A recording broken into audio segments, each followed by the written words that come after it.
본 방송에서 제공하는 투자 정보는 투자 판단에 대한 조언입니다. 방송에서 제공하는 주식의 가치, 가격 상승 및 가격 하락에 대해서는 방송사에서 보장하지 않습니다. 이 시각 헤드라인 뉴스입니다. 이재용 삼성 부회장은 오늘 새롭게 구성된 범죄 혐의 사실과 또 추가로 수집된 증거 자료 등을 종합할 때 구속의 사유와 필요성이 인정돼 구속이 됐습니다. 삼성그룹 총수사상 첫 구속이고 최지성 부회장을 중심으로 비상 경영에 돌입할 예정에 있지만 경영의 공백은 불가피해 보입니다. 또한 의혹을 받고 있는 SK와 롯데, CJ 등의 대기업 역시 상황을 예의주시하고 있습니다. 우리 정부가 프랑스 파리에서 열린 제2차 G20 국제금융체제 실무그룹 회의에 참석해 최근 국제금융시장 불확실성 확대에 대비한 국제통화기금, IMF의 신규 대출 지원 제도를 도입해야 한다고 촉구했습니다. 이곳에서 연내 IMF와 지역금융안전망 사이의 협력 강화 방안을 마련하자고 합의했고 한국 대표단은 IMF의 신규 대출 지원 제도를 조속히 마련해 도입해야 한다고 촉구했습니다. 한국조세재정연구원에 따르면 우리나라 지하경제 규모가 국내 총생산 GDP 대비 8% 정도라는 분석이 나왔습니다. 이는 그동안 알려진 GDP 대비 25%보다는 크게 낮은 수준인데 연구원은 세금 체납과 축소 신고 등 불성실 납세 자료를 바탕으로 지하경제 규모를 추산했다며 앞으로 정확성을 더 높이겠다고 설명했습니다. 한때 국내 1위 선사에 올랐던 40년 역사의 한진해운이 결국 파산했습니다. 서울중앙지방법원은 2주 동안 회생 절차 폐지에 대한 항고가 제기되지 않아 한진해운에 최종 파산 선고를 내렸다고 밝혔습니다. 아울러 법원은 파산 절차를 통해 모든 채권자에게 공정하고 형평에 맞는 최대한의 채무 변제가 이루어지도록 노력하겠다고 덧붙였습니다. 시청자 여러분 안녕하십니까. 오늘장 내일장 일부 서정독입니다. 조금 전 헤드라인 뉴스에서도 전해드렸듯이 그리고 많은 시청자분들께서 알고 계시듯 이재용 삼성 부회장이 오늘 아침 구속영장이 청구가 됐습니다. 기업 총수의 구속이란 사상 초유의 사태를 맞이한 삼성전자 관련된 주식들은 일제히 하락폭을 좀 키워가다가 지금 장중에는 좀 낙폭을 줄이는 모습이기도 한데요. 일단은 삼성그룹주들이 우리 주식시장에서 우리 시장에서 꽤나 많은 비중을 차지하고 있던 터라 시장의 분위기도 좋지만은 못합니다. 일단은 거래소 시장은 아직도 파랗게 변한 상태에서 빨갛게 변하지를 못하고 있는 상황이고요. 여기에 미국 정부의 환율 조작국 지정 우려, 그리고 트럼프의 한마디 등 4월 위기설까지 대두되고 있는 상황이어서 증시의 방향성을 잡기가 더욱더 어려워지고 있는 상황입니다. 참 어려운 금요일 시장입니다. 어떻게 대응하는 게 좋을지 오늘장, 내일장에서 함께 하시면서 확인해 보시면 좋을 것 같습니다. 자, 먼저 지수부터 확인해 보도록 하죠. 코스피입니다. 코스피 지수 여전히 파란불입니다. 낙폭을 많이 줄이긴 했는데요. 2078.34포인트 거래가 되고 있습니다. 2080포인트 아래에서 움직이고 있고 0.17%, 3.5포인트 하락하고 있는 상황입니다. 일중 흐름들 어떤지 같이 확인해 보도록 하죠. 자, 보시면 그래프 장 초반에 좀 빠졌다가 반등을 한 뒤에 어느 정도 유지를 하는 모습입니다. 2072포인트로 0.4% 하락 출발했고요. 시가가 저가입니다. 고가는 2080포인트 좀 회복을 하기도 했지만 오늘은 조금 방향성 잡기가 쉽지 않아 보이는 날인 것 같습니다. 수급 주체 확인해 보도록 하죠.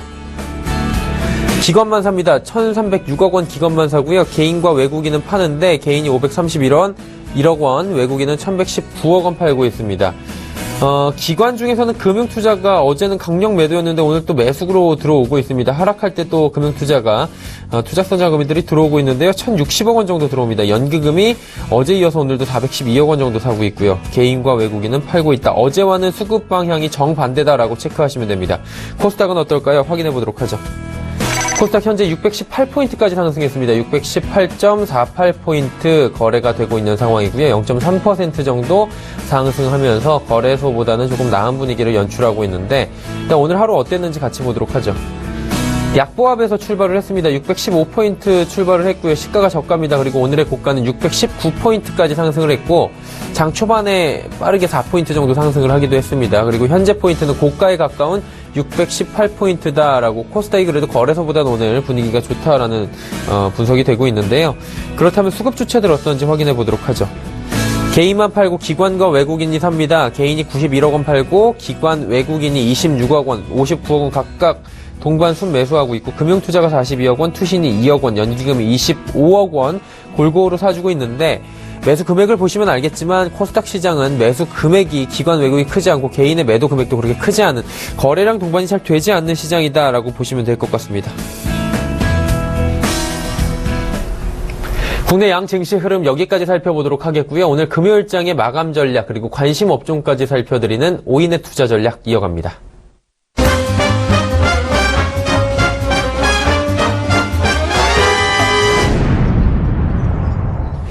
맨눈으로 시장을 살펴드리는 시간 오인의 투자 전략 시간입니다. 과연 오인은 오늘 금요일장에 대해서 어떤 코멘트, 어떤 전략을 남겨주었을지 바로 확인해 보시죠.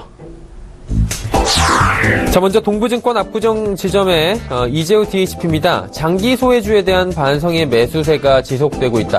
장기 소외주들이 조금 지금 각광을 받고 있다라는 이야기죠. 자, 다음은 메리츠증권증권 강남금융센터의 전희승 과장입니다. 삼성발 쇼크, 반도체와 중소형주의 영향은 미미하다. 삼성발 쇼크가 지금 오고 있는데 반도체 관련 중소형주의 영향은 그렇게 크지 않고 순환매 속에 게임주가 지금 부각을 받고 있다. 컴투스 오늘도 상승하고 있고요. 대체적인 게임주들 흐름이 좋은 점을 짚어주셨습니다. 세 번째로 하나금융투자증권 원주 지점의 박남열 부장은 모멘텀 플레이 코스닥이 시작이 됐다라고 긍정적인 코스닥 이야기를 해주셨습니다. 자율주행 및 전기차 섹터가 움직이기 시작하고 선택과 집중의 시기이다. 이번 주에 추천했던 넥스트칩 그리고 다음 차례로 신성델타테크, 코리아 FT 이런 코멘트를 좀 더 남겨주셨습니다. 다음 보도록 하죠. 메리츠증권증권 여의도금융센터의 김민수 부장, 삼성전자의 충격을 소화하기, 삼성발 쇼크가 조금 나오고 있는 상황입니다. 어느 정도 갈지는 지금 시장에서 예측이 어려운 상황인데 이 충격을 소화하는 과정이다라고 주셨네요. 마지막으로 이베스트투자증권 테헤란금융센터의 김근호 연구원입니다. 미국 시장과의 디커플링 언제까지? 라고 물음표를 던져주셨는데 자세히 들어보도록 하죠. 바로 이베스트 투자증권 테헤란금융센터로 갑니다. 김근호 연구원 나와 있습니다. 안녕하십니까? 네, 안녕하십니까? 미국 시장과의 디커플링 언제까지라고 물음표를 주셨는데 많은 분들이 궁금해하십니다. 언제까지 갈 것 같습니까?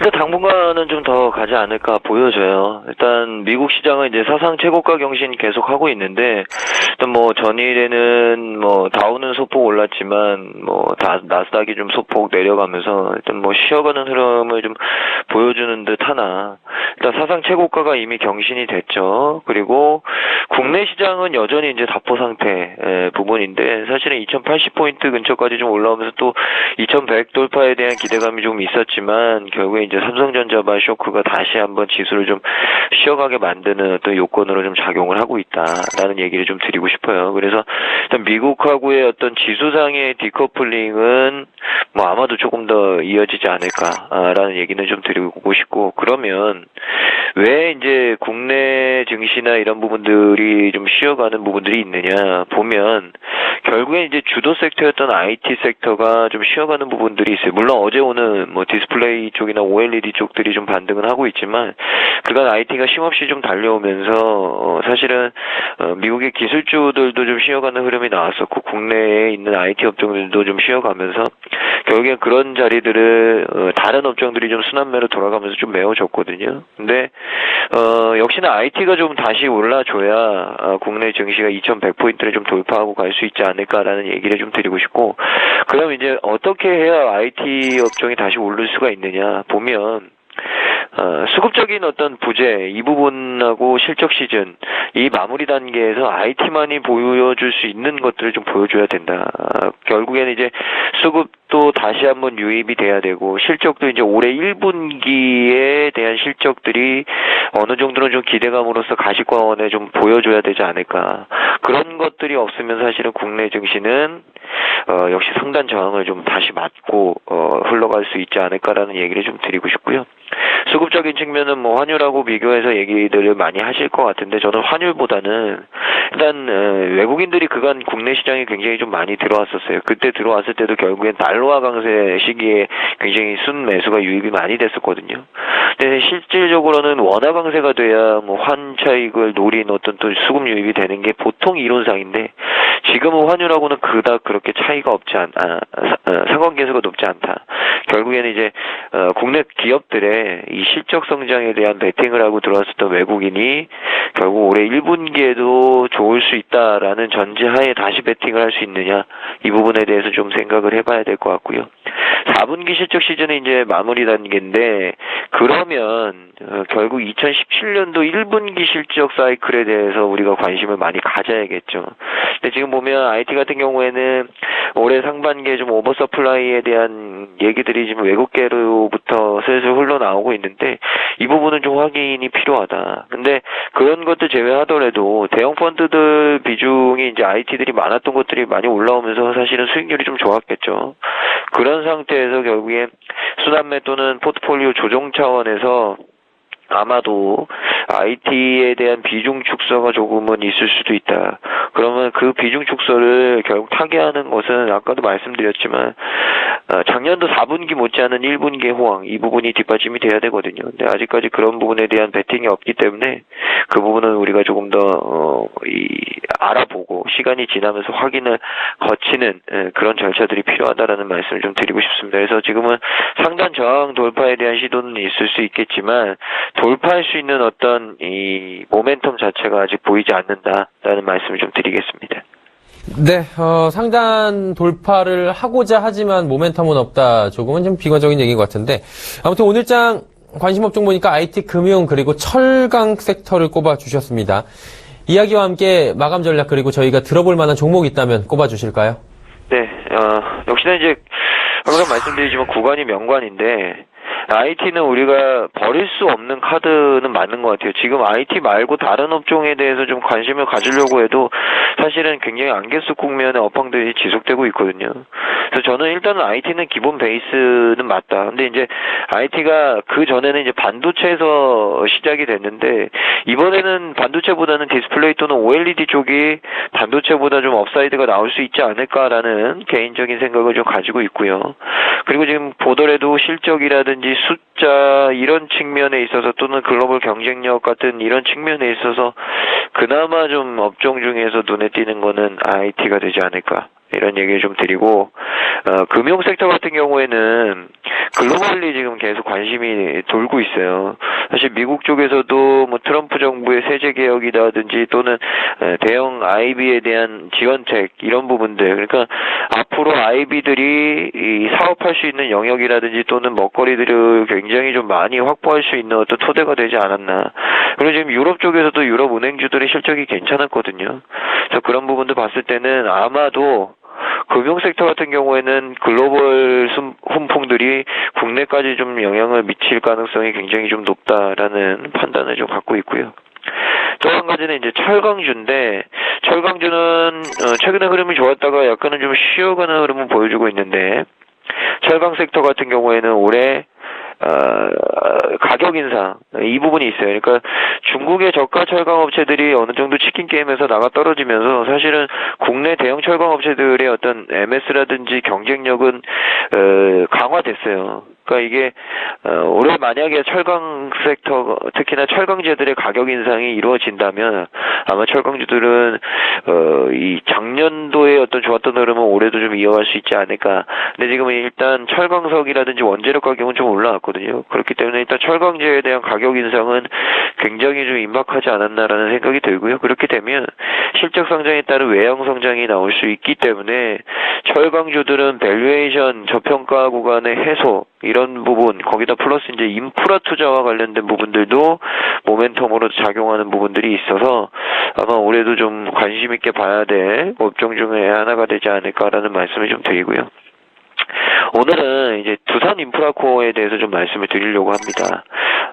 앞서도 제가 말씀드렸듯이 최근에 이제 중국이라든지 미국 쪽의 인프라 투자 확대, 이런 부분들이 계속 걸려 있는데, 일단 두산 인프라코어는 아시다시피 이제 기계 관련 산업을 전반적으로 영위하는 회사고요. 혹시 이제 기대감은 이제 두산 밥켓이 상장하면서 기대감이 있었는데, 일단 4분기 실적은 좀 부진했어요. 근데 모멘텀은 여전히 존재하고 있다. 그 모멘텀의 중심은 이제 중국하고 미국인데, 중국 시장 같은 경우에는 최근에 굴삭기라든지 이런 것들의 이 구입 비중이 굉장히 좀 늘어나고 있는 추세. 거기다 플러스 이제 미국이 트럼프 정부가 집권을 하면서 자국의 어떤 인프라 투자를 확대시키겠다. 그에 따라서 뭐 재정 확대를 좀 시키겠다 이런 부분도 있는데 일단 미국 내 인프라 투자 확대를 통한 자국민들의 어떤 이 경제적인 질을 좀 높이려고 하는 의지는 보여집니다. 그렇게 되면 역시나 이제 이 두산 인프라코어 또는 두산 마켓과 같은 기계주들, 건설 장비주들에게는 호재가 될 수 있겠다라는 말씀을 좀 드리고요.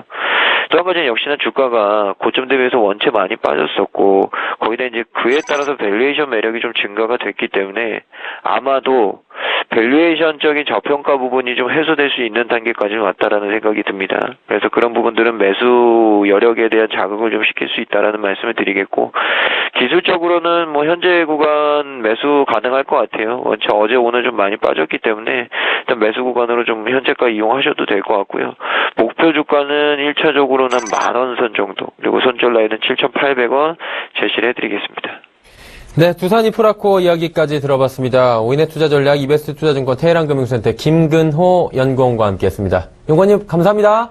네, 감사합니다.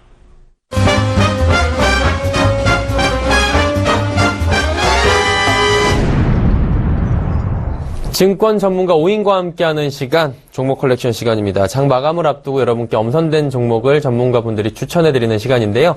먼저 그간에 추천된 종목 중에 베스트 수익률 상위 만나보도록 하겠습니다. 탑3 보여주세요. 자, 탑3 좀 변화가 있는지 보도록 하겠습니다. 변화가 눈에 띕니다. 3위에 유진투자증권 명동지점의 김영재 부장이 올라왔습니다. 삼성전기로 18.5%의 수익률. 오늘 장에서도 삼성전기는 빠지지 않고 있다. 삼성전기가 요즘에 굉장히 잘 가고 있는데 수익률이 이렇게 높아졌었네요. 2위는 유한타증권 금융센터 도국본부 이성웅 대리 종목입니다. SM코어 38%의 높은 수익률 지금 2위 달리고 있고요. 1위는 대신증권 인천센터 강종혁 대리입니다. 삼천당제약 43.3%의 수익률 거두고 있네요. 자, 오늘 금요일은 유한타증권 분당 허브점으로 갑니다. 백인범 대리님 나와 계십니다. 안녕하십니까? 네, 안녕하십니까? 네, 금요일의 남자 백인범 대리님 오늘도 어떤 종목을 주실지 굉장히 궁금한데요. 일단은 2주 함께 하시면서 포트가 두 종목이 차 있어서 이 두 종목 확인해 본 뒤에 오늘 종목 받아보도록 하죠. 자, 지금 두 종목이 담겨 있고요. 파인텍 같은 경우에는 손실이 좀 있네요. 8.1%의 손실 구간, 현대로템은 0.2%의 손실 구간, 약과권 정도로 지금 잡히고 있습니다. 두 종목 어떻게 하면 좋을까요, 대리님? 네, 뭐 아무래도 공교롭게도 이제 추천 이후에 좀 단기 조정이 나온 상황인데요. 우선 첫 번째로 파인텍 같은 경우에는 뭐 아무래도 중장기적인 주가 성장 동력은 아직 보유는 하고는 있지만 이제 매매적인 측면에서 단기 추세를 좀 극복하지 못하고 당분간 상대적인 부진이 이어질 것으로 예상이 되고 있기 때문에 우선은 지난번에 이제 말씀드렸던 9,900원에서 10,000원대의 손절 라인에서 일단 손절 전략으로 취하시는 전략을 좀 가지고 가셨으면 좋겠고요.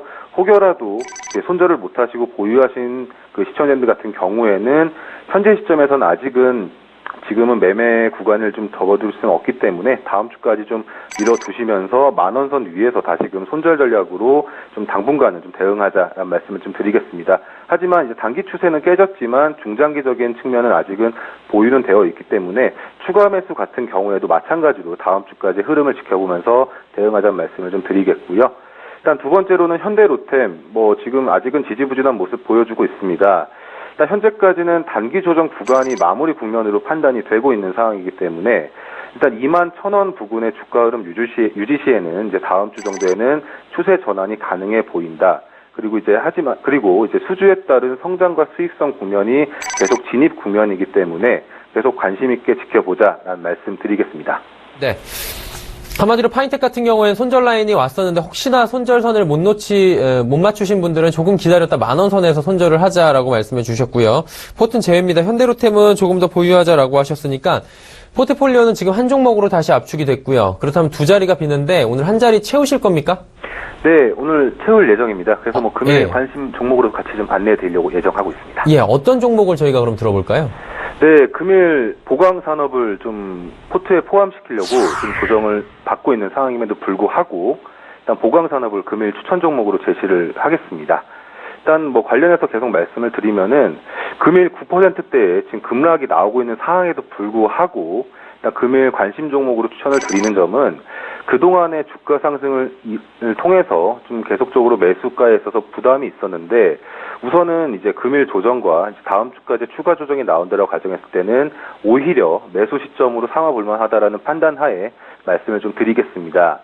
일단 전일 대구 공항 이전 후보지로서 이제 경북 군위가 사실상 결정되면서 해당 지역 내 이제 대구 경북 지역에서 골재 사업과 아스콘, 레미콘 사업을 영위하고 있는 보강 산업의 이제 수혜가 점쳐지면서 전일에는 뭐 10%대의 강한 상승을 이뤘지만 일단 금일은 공항 관련 뉴스가 전해지면서 이러한 뭐 재료 소멸에 따른 차익 실현 물량이 출회되면서 하락하는 모습입니다. 일단 그럼에도 불구하고 이제 금일 추천으로 제시하는 점은 앞서 말씀드렸다시피 오히려 매수 기회를 주는 것으로 판단되고 있기 때문에 보강 산업을 좀 관심 있게 지켜보자라고 말씀을 드리고 싶은데요. 일단 전일 뉴스 상황으로 봤을 때 이제 국방부가 국무조정실장 주재로 열린 뭐 대구공항 및 군공항 이전에 대한 이제 통항 신공항 이제 정부 4차 회의에서 일단 경북 군위군과 뭐 의성, 소보를 포함하는 2개 지역을 일단 이전 후보지로 선정했다고 밝혔습니다. 일단 왜 이것이 왜 보강산업의 호재로 작용했느냐라고 보면은 일단 이에 따라서 군위에 석산이 있는 보강산업의 수혜가 일단 점쳐지고 있는 상황이고요.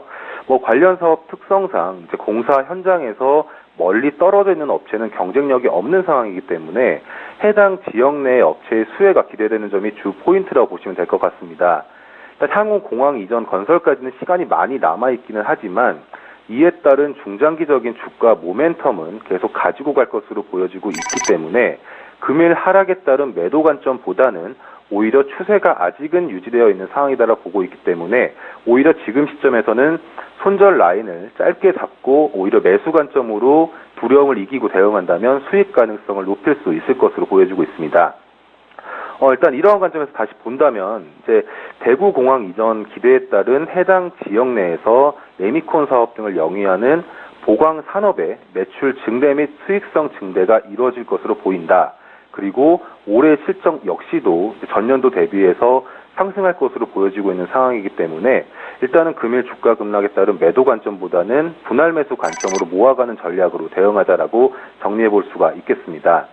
일단 마지막으로 매매 측면에서 말씀을 드리면은요. 일단 11,000원 밑에 주가대에서 매수가를 설정해 볼 수가 있겠는데 우선은 1,500원에서 1,800원대 사이의 구간에서 분할 매수 전략으로 매수 대응하자는 의견 드리겠고요. 일단 목표가는 전고점 수준을 돌파하는 구간인 15,000원을 목표가로 설정하고 대응하자는 의견 드리겠습니다. 그리고 손절가는 짧게 설정하시면서 심리적 지지 구간 및 21선 이탈 우려 구간인 10,000원으로 손절가 짧게 설정하신 후 이탈 시에는 손절 대응하시면서 비중 축소로 대응하자는 의견 드리겠습니다. 네, 매수가 현재 가격 구간도 포함이 되는데 일단은 조금이라도 싸게 사면 더 좋을 것 같고요. 일단 목표가 15,000원 제시해 준 거는 기간 좀 짧게 잡고 계실 것 같아요, 왠지. 네, 뭐 우선은 지금 뭐 만약에 이 흐름이 맞다라고 했을 때는 사실상 뭐 한 달 이내로도 나올 수는 있겠지만 우선은 현재 가격대가 가격선으로는 1,500원 선에서의 주가 흐름만 유지된다라고 했을 때는 중장기적인 측면에서도 계속 그 가격대를 깨지 않을 가능성이 높기 때문에 뭐 목표가는 15,000원 제시는 해드렸지만 우선은 뭐 수익 구간은 알아서 이제 설정하시면 될 것 같고요. 일단 추가적으로 좀 더 말씀을 드리면은 단기적으로는 현 구간에서는 12,000원 선까지의 목표가로 짧게 설정하고 대응하셔도 단기 수익 트레이딩 구간으로는 적합하다고 보여지고 있기 때문에 그렇게 대응하시면 좋을 것 같습니다. 네, 목표가 15,000원 설정은 해주셨지만 12,000원 정도, 한마디로 수익률 한 14, 15% 정도로 단기 대응하는 것도 괜찮다라는 말씀이신 것 같습니다. 종목 컬렉션 유한타증권 분당 허브점 백인범 대리와 함께했습니다. 감사합니다, 대리님. 네, 감사합니다. 네, 오늘장 내일장 1부 이렇게 종목 컬렉션까지 함께 하셨는데요. 잠시 뒤 2부는 더욱 알찬 소식들이 준비가 되어 있습니다. 오늘장 이슈 NH투자증권 리서치센터의 조현주 연구원과 함께 할 텐데요. 시장을 흔드는 두 가지 이슈가 있습니다. 트럼프발 이슈 그리고 이재용 부회장 구속 소식입니다. 이 이야기들 짚어보도록 하겠습니다. 이슈 칼럼 준비가 되어 있습니다. GFM 투자연구소 이진우 소장 출연하는데요. 국내외 변수 속에 시장의 동향을 분석하는 시간 갖도록 하겠습니다. 다음으로 핫이슈 종목 주식 탐탐의 이재모 팀장과 함께 위기의 삼성, 대형주를 어떤 관점으로 봐야 하는지 짚어보도록 하고요. 마지막으로 황금연못의 올드퓨처 골드스탁연구소 원해남 대표와 함께 S&P 500의 고점을 주목하자라는 주제로 이야기 나눠보도록 하죠. 잠시 뒤 2부에서 뵙겠습니다. 감사합니다.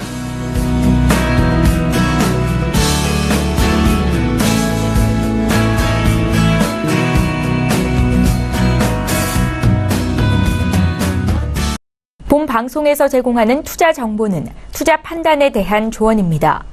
방송에서 제공하는 주식의 가치, 가격 상승 및 가격 하락에 대해서는 방송사에서 보장하지 않습니다.